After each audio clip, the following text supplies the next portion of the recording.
Straight ahead on WBKB, a look at the first day of Trump's second impeachment trial. Plus, free COVID-19 testing this weekend, and the tax man cometh, some tips for filing during this pandemic. You're watching Thunder Bay News Network. WBKB News at 6 starts now.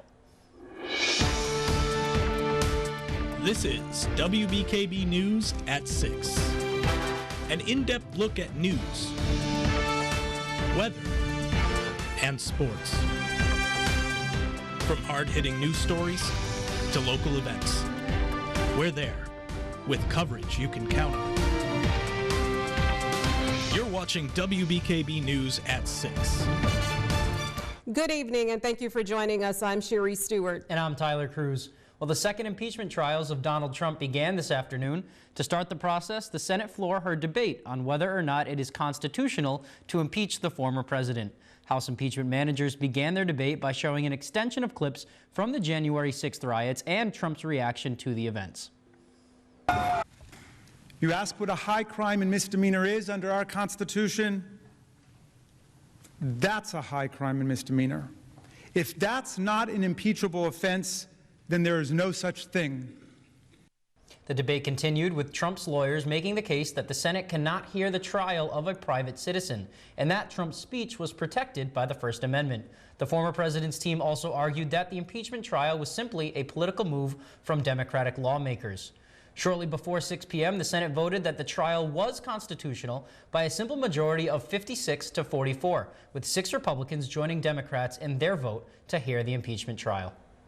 In a press conference Tuesday, Governor Whitmer urged state lawmakers to take action financially to fight the pandemic. The governor spoke on federally allocated funds and urged state lawmakers to take advantage of these monies to support the fight against COVID-19. These funds would go to COVID vaccines, tests, and the battle to return to normalcy, including education. Whitmer focused on her goal to bring children back to school, specifically to have all schools offering in-person learning by March 1st. Through the Michigan COVID Recovery Plan, I set out a path for allocating these funds, along with an additional $300 million to help schools meet our goal of ensuring every student has an in-person learning opportunity by March 1. Following her trip to a vaccine clinic at Michigan State University this week, the governor also announced that health insurers would continue waiving the fees of tests, vaccines, and other COVID-related materials. And if you're worried about how you're going to get a COVID-19 test, it's not as much of a hassle as you might think. The Michigan Department of Health and Human Services is holding free COVID-19 testing this Saturday from 10 a.m. to 2 p.m.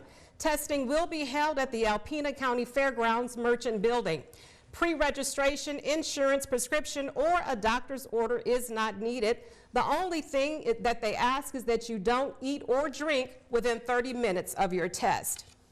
And crews appear to be working on the early stages of renovation at the State Theater. People in downtown Alpena noticed a construction vehicle and mobile dumpster next to the State Theater Monday. Workers appear to be stripping out old insulation from the former AMC location.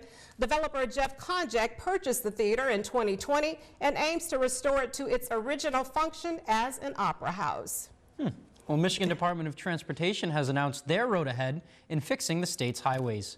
The department has announced a 5-year plan to fix a bulk of roads across the state. $3.5 million in bond money allotted to the MIDOT from the Whitmer administration made this project possible. The department says the bond money is helping MDOT do more extensive work.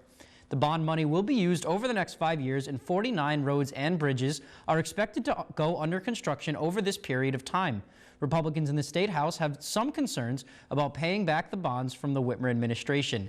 MDOT is taking public comments through February 25th, meant to better help the planned projects on the horizon. Those willing to comment can email MDOT-5-year program or mail them. We will have more information on our website. With tax preparers starting to formally file for their customers this week, many may have questions regarding pandemic-related assistance and refunds. WBKB is answering your tax questions, and we're here to help. State tax experts say there are several important things to remember this tax season, including information about your stimulus payment. If you have not received stimulus round 1 or round 2, you will collect it as a rebate when you file your 2020 taxes. So your tax preparer will need to know, first of all, that you did not receive them, or they'll need to know how much you did receive to determine if you're still owed money, and it'll come through as a rebate and be included in your tax refund. And according to Kirkland, the IRS is giving low-income tax filers a break this year due to COVID-19 by allowing past information to be used for those who qualify for an earned income tax credit.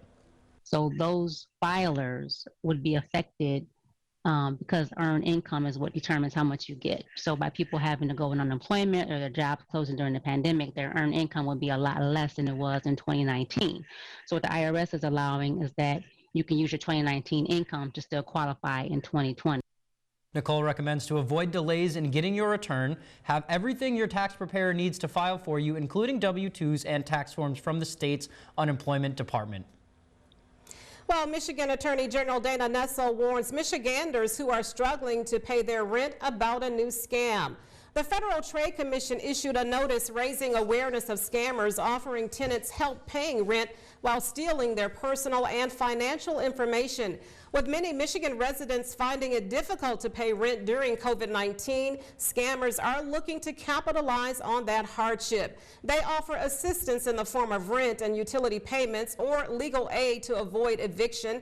Nessel says those facing eviction are more than likely to fall victim to this scam, and Nessel offers a few tips to avoid being scammed. She says never give your bank account, debit card, credit card, or Social Security numbers to anyone who contacts you without independently verifying their identity.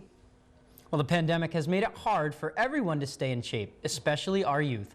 While contact sports are back on in Michigan, many children have been home learning remotely without much recess, or their favorite recreational activities were put on hold. Now it's time to recoup, and places like the Aplex in Alpena are doing their part to get kids back active with a host of activities. Upcoming events include a free tennis clinic, dodgeball and karate classes that are going on now. And for more information on classes and fees, you can contact the Aplex at aplex.org. Well, fishing fans have a chance to catch Valentine's dinner this weekend. On February 13th and 14th, people in Michigan can go fishing without a fishing license. The recreation passport fee for vehicles at state parks will also be waived. The State Department of Natural Resources says people can share their catches on social media with the tag MIFreeFishing. The DNR requires participants to follow all fishing regulations and suggests they brush up on the rules at michigan.gov/fishing. I got to rig my pole up and catch dinner this weekend, it looks like. Better, yeah. Well, there is more news ahead for you here on WBKB. Coming up, Motown superstar Mary Wilson has passed away. We'll have a look back at her groundbreaking career.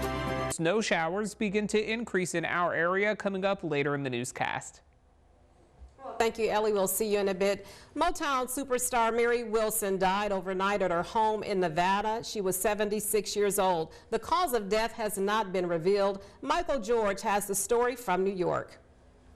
Mary Wilson was a founding member of the legendary Supremes. That's Wilson in the middle with Diana Ross and Florence Ballard, performing You Can't Hurry Love on the Ed Sullivan Show in the 1960s, just one of the group's 12 #1 singles in the U.S.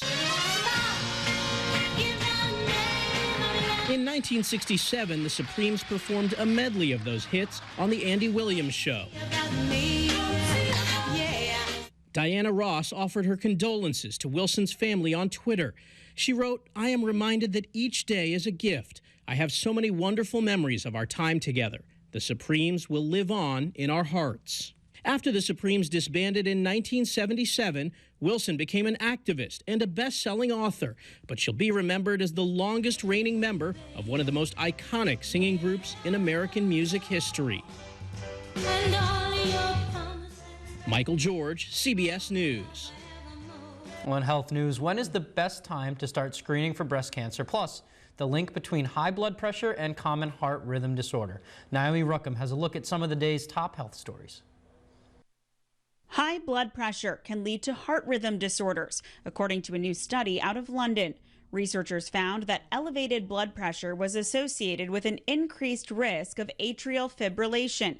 The disorder can cause stroke, heart failure, dementia, and depression. Having a baseline breast density assessment starting at age 40 may be the most effective way to reduce breast cancer deaths. Researchers from the University of Texas say to have the greatest reduction in mortality, the initial assessment would be followed by annual screenings for women with dense breasts and screenings every other year starting at age 50 for women without dense breasts. And a new study in Portugal finds obese patients who have a heightened sensitivity to sweetness experience greater weight loss after undergoing bariatric surgery. Those are some of the day's top health stories. Naomi Ruckham, CBS News, New York. Well, coming up on WBKB News, Ellie Morrison is next with your 7-day forecast, plus the photo of the day. Stay tuned. I can't wait for that water to be warm enough to swim in. Well, Shari, it's my favorite day of the week. It is. Who let the dogs out? That's Today's right. pets of the week are Beckham, Jupe, Dior, and Escada. Meet Beckham. He's a black lab mix who's under a year old. He came to the Humane Society Monday, so we don't know much about his personality yet. What I can tell you is that he's very playful and loving, but not the brightest. He loves fetch, though doesn't always realize you've thrown the ball. Beckham is looking for a family who can match his energy. Next, we have two sisters, Dior and Escada. These two are a closely bonded pair. If you separate them, they'll meow until they're reunited. These two are both incredibly shy and need a little more socialization, but they have the potential to be a great pair of companions, so long as you bring them home together. Finally, let's meet Jupe. Jupe's about 5 months old, and she's also rather shy. She's a bit more sociable, but not by much. She'll let you pet her, but she won't go out seeking cuddles. And remember, you can learn more about adoption at HuronHumaneSocietyInc.org. What a gorgeous dog. I know. Well, sports is coming up next, but first, Jake Vanderbrook is in with a preview. Jake, what's going on? Next in sports, tough day for the NFL as they recently lost a legendary head coach. More on that. Plus, we're going to take you to the mats as Onaway gets prepared for their 2021 season. That and more up next in sports. That's all we have for you this evening. You can read more about our broadcast stories and get the scoop on other news items online. Just visit WBKB11.com for sports, weather, and news updates anytime, day or night. And check us out on our Facebook page and Twitter handle at WBKB11. And be sure to catch us back here tonight at 11 with Stephanie Manici. Have a great evening.